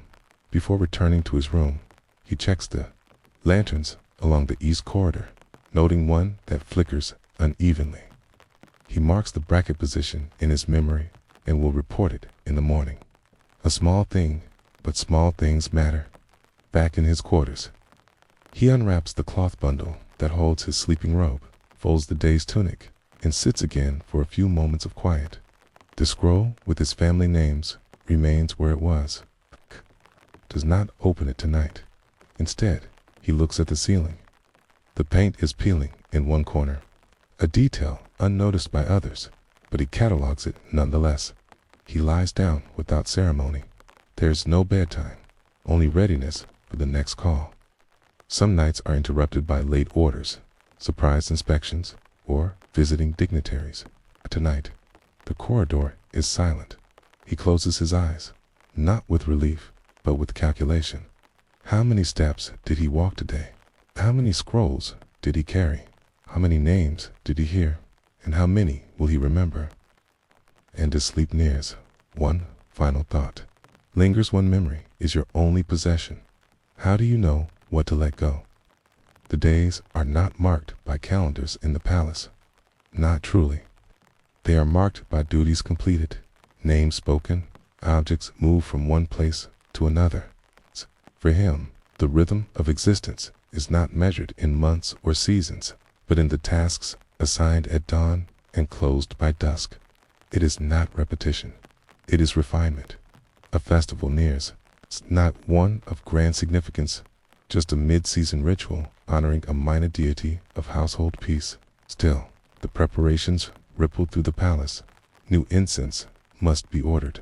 Its offerings arranged, lanterns tested. The Empress will make a symbolic procession through the central corridor, stopping to bow 3 times at the inner altar. It is not his place to manage the ritual, only to ensure that the cloth placed at the altar's base is properly dyed, that the silver bowl to hold sacred grain is free of tarnish, and that the threshold she crosses is dustless. These are not gestures of devotion. There are gestures of order. There are many like him in the palace, older eunuchs who glide across the marble with slow grace, younger ones still learning the weight of silence. None are equals, though all have suffered the same transformation. Their voices vary, their ranks differ, but they are joined by something deeper than words. They belong to the same liminal space, neither inside nor outside, neither noble nor common, not truly male, yet not accepted as female. They are instruments of the court, key, memory without lineage. He recalls the day he first entered the inner palace. He was 16. His voice had already settled into a soft rasp. His limbs were long and thin. It was chosen not for cleverness, but for silence. The head eunuch at the time, a man with a face like dry parchment, had looked him over without expression and nodded. "He'll do," he had said. That was all, but then on. He served. He watched. He adjusted. He remembers delivering water, too. The emperor's study during the brief years when the monarch still wrote his own poems. He remembers the quiet sound of a concubine weeping behind a screen, and the way another one adjusted her mirror as though nothing had happened. He remembers a minister bowing to Long, a prince arriving late and being politely ignored, a dog sneezing beneath the banquet table. These things were never written, but they remain vivid. Power in the palace is diffuse. It flows like steam, visible only when disturbed. Eunuchs do not hold power themselves, but they witness its movements. They carry messages that shift the course of appointments. They hand scrolls to ministers that later become law. They open doors that lead to favor or exile. Some, over time, have used this position to rise. A word spoken at the right moment, a scroll delayed by a few hours, a gift placed discreetly on the right table. These actions, small and deliberate, can change fortunes. But not all eunuchs play this game. Many avoid it. He is one of them. Not out of fear, but out of habit. To serve without ambition has become his purpose. And yet, ambition surrounds him. He sees it in the way junior eunuchs glance toward the central chamber, in the way they position themselves in corridors where princesses might walk. He sees it in their questions, polite, indirect, but probing. What did the empress say this morning? Has the northern governor sent tribute yet? Are the musicians rehearsing for a banquet? He answers little. Sometimes he smiles. It's the kind of smile that says nothing and invites no further speech. Outside the palace walls, the world moves differently. He hears of it in fragments. A servant whispers that a rebellion has broken out in the west. A visiting clerk mentions a new market regulation. A junior eunuch brags about receiving a package from his cousin in Luoyang. These details drift in like petals on the wind, interesting, but never touching ground. The palace is self-contained. It reacts, but it does not reveal. Today, he is summoned to assist with inventory. The empress's seasonal garments must be inspected, counted, and recorded. 100 bolts of silk in different colors, each labeled with a ceremonial occasion for which it is to be used. Crimson for celebration, indigo for mourning, white for purity rituals, gold for the new year. He moves through the storeroom with quiet steps, holding the edges of fabric between his fingers, careful not to crease or mark them. Each bolt is returned precisely to its shelf, the log updated with a single character and a red seal. Later, he is assigned to carry a letter. It is a folded scroll, bound in green cord, sealed with the household stamp of the emperor's eldest daughter. Its contents are unknown to him. He is not permitted to ask. His task is to deliver it to the Hall of Harmonious Reflection, where a favorite concubine resides. He walks the long corridor without stopping, bows to the guard at the door, and hands the scroll to the chamber attendant. No words pass between them, only acknowledgement. On his way back, he sees a gardener trimming the small pines near the lotus pond. A cat slinks through the shade. A flock of birds startles and lifts into the sky, then quickly settles again. Nothing dramatic, just motion. Sakai the palace holds constantly beneath its silence. As the sun dips behind the west wall, he begins his final duties. The lanterns are lit, the inner doors latched, the brazier prepared for the Empress's reading room. She may not use it tonight, but it must be ready, always ready. Dinner is taken late again. He eats in silence, as always. The others speak softly of tomorrow's tasks. He listens without appearing to. Rumor passes that a regional governor may be reassigned. He notes the name, not for use, just for memory. In his room, he sits for a moment before changing. He looks at his hands. Skin is cracked near the thumb from the dry weather. He applies a bit of oil from a small dish. Same oil he has used for years. Smell reminds him of the STOREROOMS. He lies down with his hands folded across his chest, eyes open. The ceiling remains unchanged. The peeling corner slightly wider now. He wonders if it will ever be repaired. Probably not. There are no final thoughts, only breath. But still, one quiet question lingers into stillness. When one lives entirely in the service of others, where does one's own story begin or end? In the shaded corridor, just beyond the Hall of Eternal Spring, the women begin their morning as they have every morning, without urgency, without question, and without sound. The inner palace is not a place of grand gestures. It is a realm of pacing footsteps, folded hands, and glances that carry the weight of intention beneath painted eaves and draped screens. Dozens of court ladies move through their assigned tasks like river stones shaped by time. She wakes before sunrise. Her name is not recorded in poems, nor etched into stone. Yet she holds a title, fifth-rank lady in attendance. Her station lies somewhere between obscurity and privilege, just high enough to wear colored silk, tea, but not high enough to speak in court. Her days are filled not with drama, but with details. She supervises the arrangement of flowers in the Empress's reception room, reviews the folding of seasonal garments, assists with the training of newer girls brought in from noble families and provincial appointments. There is no wealth in this work, but there is presence, okay? And in this palace, presence is power. Her room is modest, a cot, a chest, a bronze mirror no larger than her palm. A copy of the classic of filial piety lies by her bedside, untouched for months. Its characters blur together now, not from neglect, but from exhaustion. Her days are too full for study, her speech too cautious for philosophy. But she remembers every lesson her mother whispered to her before she was sent to the capital. Speak only when asked, smile when uncertain, serve everything. And so she has. She moves through the morning ritual with practiced precision. A dab of powder, a comb through her hair, bound with a lacquered pin that signals her rank. She dons the soft blue robe assigned for mid-season service and steps into the corridor with her head lowered just enough to suggest humility without hesitation. The hall is already stirring. A senior attendant gives her a brief nod. The day has begun.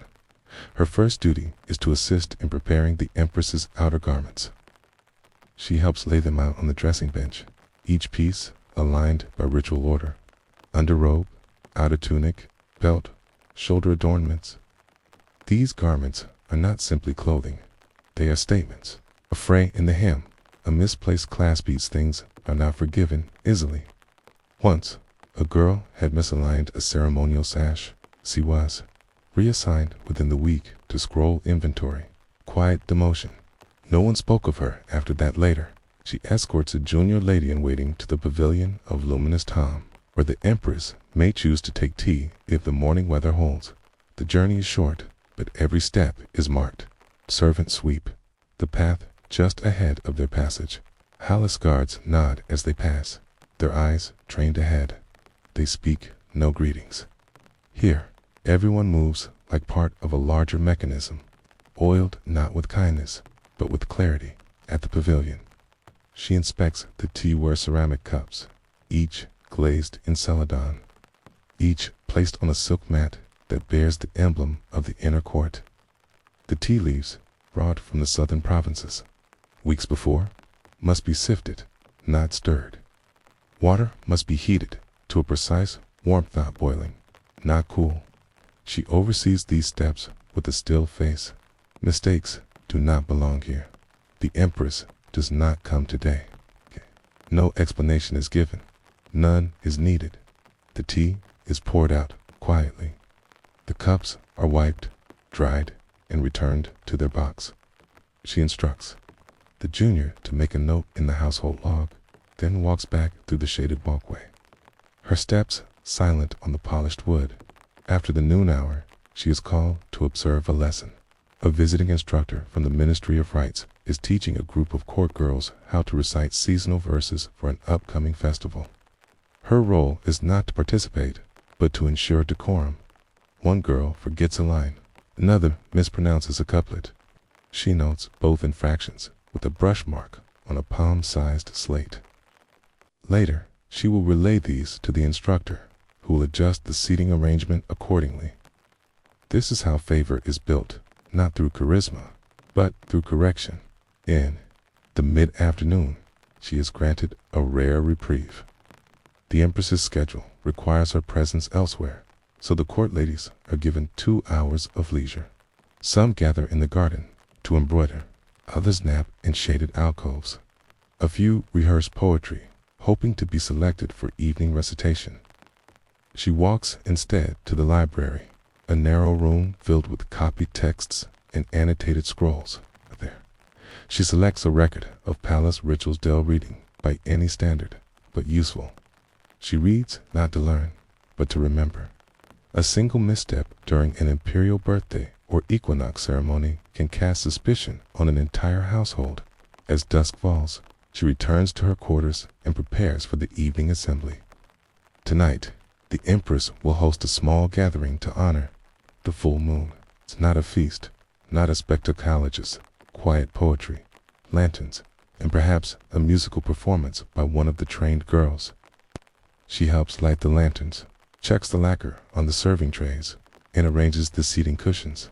According to precedence, she will not be seated. She will stand behind the Empress's left shoulder, ready to fetch scrolls, adjust sashes, or pour tea with her left hand, as custom dictates. During the gathering, she watches. One lady speaks too quickly and is interrupted. Another receives a compliment for her lute playing. A third hesitates when asked to recite. These details matter, They are filed away, not for gossip, but for positioning. The same women may receive new duties, new audiences, or sudden transfers. The inner court is a sea with no waves-only currents, silent and slow. When the Empress retires, she bows, backs away 3 steps, and exits into the corridor. The torches flicker along the walls. The air is cool. Her feet ache. She walks back to her room slowly, not from fatigue, but from reflection. The day was smooth. No missteps, no omissions. The kind of day that allows her to remain in her chamber. She unties her sash and folds her robe into its cedar-lined box. She sits on the edge of her cot and touches the corner of her mirror. Her face looks the same as it did yesterday. It's good. Change invites comment. She writes nothing. She prays nothing. She lies down and closes her eyes, knowing that tomorrow will demand the same, again though it will not be the same. And as she drifts towards sleep, one thought lingers. When a woman shapes the world without ever being seen, where does her legacy begin? In the soft glow of pre-dawn, long before the outer gates of the Imperial Palace open, the women stir again. Not with bells or shouts, but with gentle rustling, the sound of robes being lifted from cedar-lined trunks, of hair being combed and bound, of slippers meeting polished stone. Their world begins before the sun. They must be prepared before others awaken. Readiness is the form their power takes. She wakes, as always, not from sleep, but from habit. The dreams of court ladies are light and brief. There is no room for indulgence, no space for meandering thought. The body must rest only enough to rise with grace. She adjusts her bedding, knots her sash with practiced ease, and begins the slow return into the day. Today, she has been assigned to the Empress's southern study, a smaller room reserved for reviewing correspondence and receiving minor courtiers.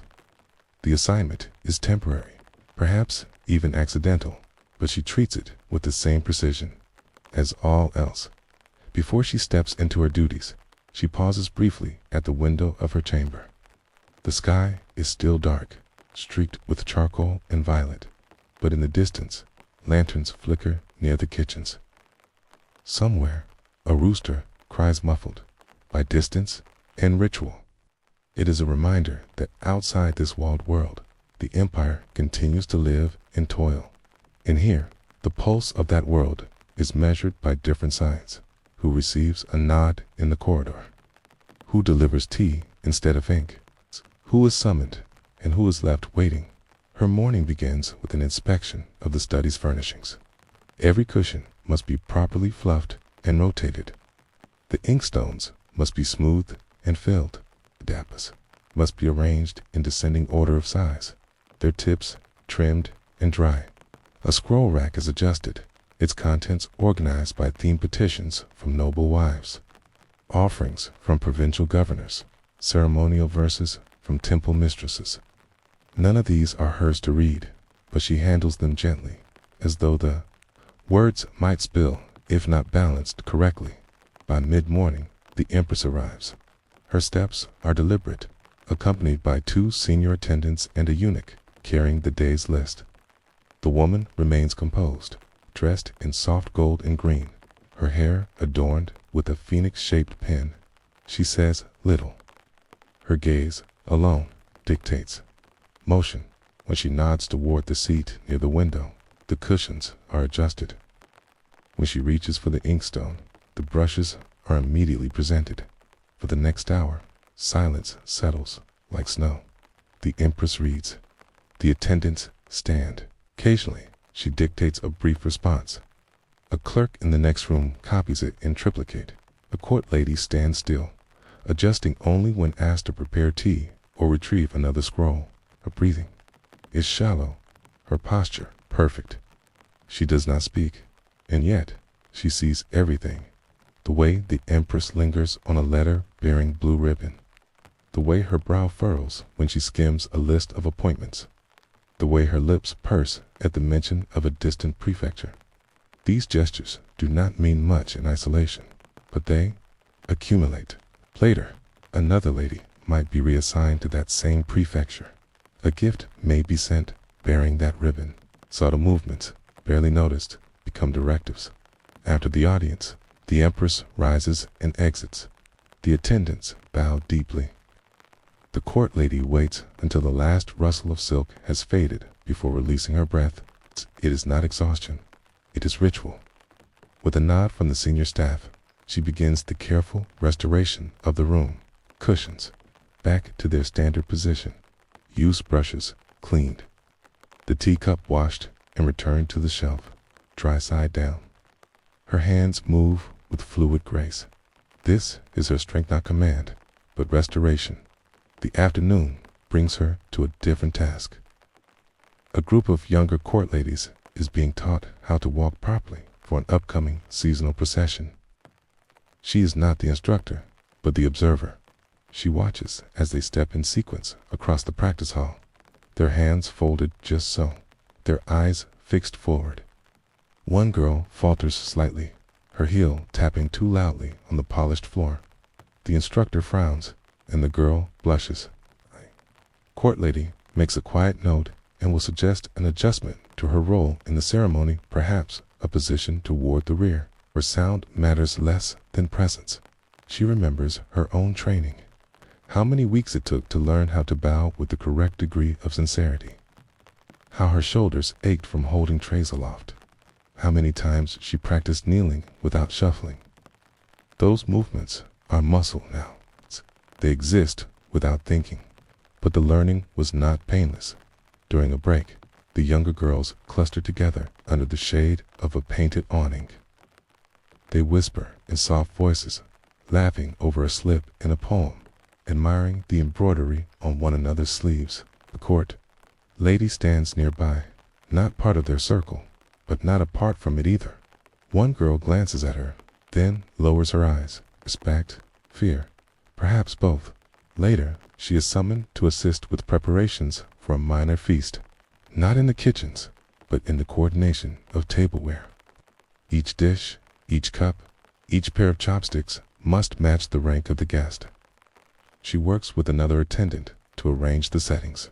They consult the registry, double-check the guest list, and lay out the utensils in a fan-like pattern as dictated by the seasonal aesthetic. Everything must appear effortless, which is why it must be planned meticulously. She finishes her duties just before sunset.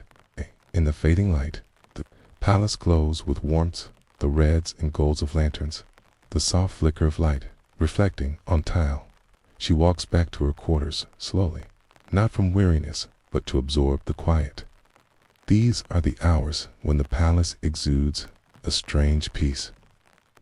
Not real tranquility, just the absence of motion in her chamber. She unties her sash, folds her robe, and sits at her small desk. There is no letter from home. There rarely is. Her family lives far away in a mountain district where plum trees bloom late and harvests are short. Her father is a minor official. Her mother once served in a smaller court. She was sent to the capital at 14, chosen for her posture, her diction, and her ability to remain still for hours. She opens a small box hidden beneath her bedding. Inside is a single hairpin, not official, not standard issue. It was a gift from a cousin, carved with a tiny lotus at the tip. She is not permitted to wear it, but she holds it now and then, as a reminder that somewhere outside the walls, a different kind of life exists. Not better, not freer, just different. She returns the pin, closes the box, and extinguishes the lamp. The room is dark now, but she does not fear the darkness. It is familiar. It is her realm. Here, she is not a daughter, not a student, not even a name. She is a presence, as she lies down and arranges her limbs with the same care she gives to scrolls and teacups. She listens to the hush of the corridor. The palace never truly sleeps. It only slows, and in that slowing, she thinks when the history of a place is written in names and titles. Who remembers the women who never spoke loudly enough to be recorded? The moon has risen, and the palace lies in its softest hour. Silver hush covers the gardens, casting pale light across curved rooftops and stone balustrades.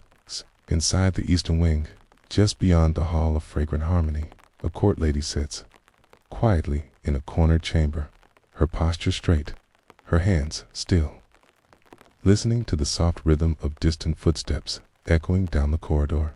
She is waiting not for instruction or praise, but for the silence to settle fully around her.